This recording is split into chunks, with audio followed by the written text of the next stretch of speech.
उत्तर प्रदेश की राजनीति में बड़े सवाल उठ रहे हैं।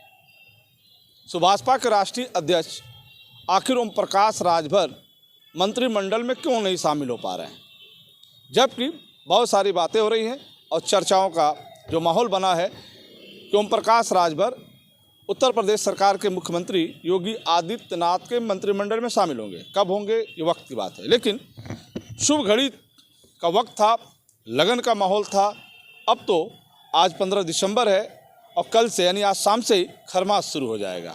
ऐसे में अब शुभ घड़ी दिखाई नहीं दे रहा है। अब ये माना जा सकता है कि दिसंबर के बाद जनवरी 2024 में शुभ मुहूर्त में हो सकता है कि भाजपा के राष्ट्रीय अध्यक्ष ओम प्रकाश राजभर मंत्रिमंडल में शामिल हो जाएं।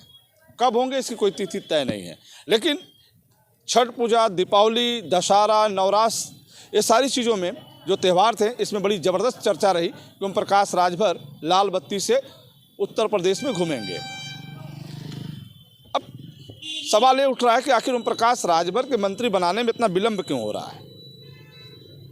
ओम प्रकाश राजभर भी जगह जगह जाकर ये उनके जो स्टेटमेंट आ रहे हैं वही आ रहे हैं कि आज नहीं तो कल हम मंत्री बनेंगे। कब बनेंगे शायद उनको भी नहीं पता है।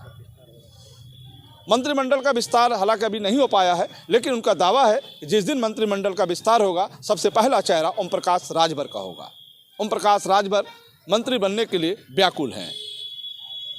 वहीं गाजीपुर जिले का जहूराबाद जो उनका विधानसभा क्षेत्र है, जहां से वो विधायक हैं, वहां से भी चर्चाएं हैं कि अपने विधायक मंत्री के रूप में एक दिन जरूर अपने क्षेत्र यानी विधानसभा में आएंगे। उत्तर प्रदेश की राजनीति में अब लोकसभा चुनाव पूरी तरह से माहौल बना रहा है। उत्तर प्रदेश में कुल 80 सीटें हैं लोकसभा की। अब उन लोकसभा के 80 सीटों पर भारतीय जनता पार्टी और इंडिया महागठबंधन किस तरह से अपनी भूमिका में होगा, किस दल से कौन उम्मीदवार होगा, ये वक्त की बात होगी। लेकिन जहां एक तरफ कांग्रेस और वहीं सपा लोकदल से जुड़े जो भी दावेदार हैं वो अपनी दावेदारी बड़ी मजबूती से कर रहे हैं, वहीं भारतीय जनता पार्टी सर्वे के आधार पर प्रत्याशियों का चयन प्रक्रिया करेगी। पूर्वांचल के किन सीटों पर कौन अगला उम्मीदवार होगा ये वक्त की बात होगी, लेकिन राजनीतिक गलियारों में किसी न किसी लड़ने की चर्चा जोर शोर से चल रही है। ओम प्रकाश राजभर को लेकर एक बड़ा सवाल ये उठ रहा है कि उनके जात के लोग कहाँ जाएंगे। वहीं ओम प्रकाश राजभर का दावा है कि जहाँ ओम प्रकाश राजभर रहेगा वहाँ उनका समाज रहेगा, यानी कि ओम प्रकाश राजभर से उनके समाज के लोग जुड़े हैं और उनके समाज के लोग वहीं जाएंगे जहां ओम प्रकाश राजभर कहेंगे। यानी कि भारतीय जनता पार्टी को इसका फ़ायदा दिख रहा है। भारतीय जनता पार्टी को लोकसभा चुनाव को देखते हुए राजभर समाज का वोट भारतीय जनता पार्टी के झोली में हो, शायद इसलिए ओम प्रकाश राजभर को मंत्री बनाना चाहती है। लेकिन मंत्री बनने से भारतीय जनता पार्टी को कितना फ़ायदा मिलेगा ये वक्त की बात होगी।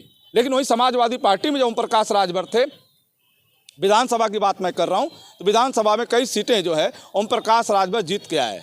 वही समाजवादी पार्टी भी कुछ सीटें जीती।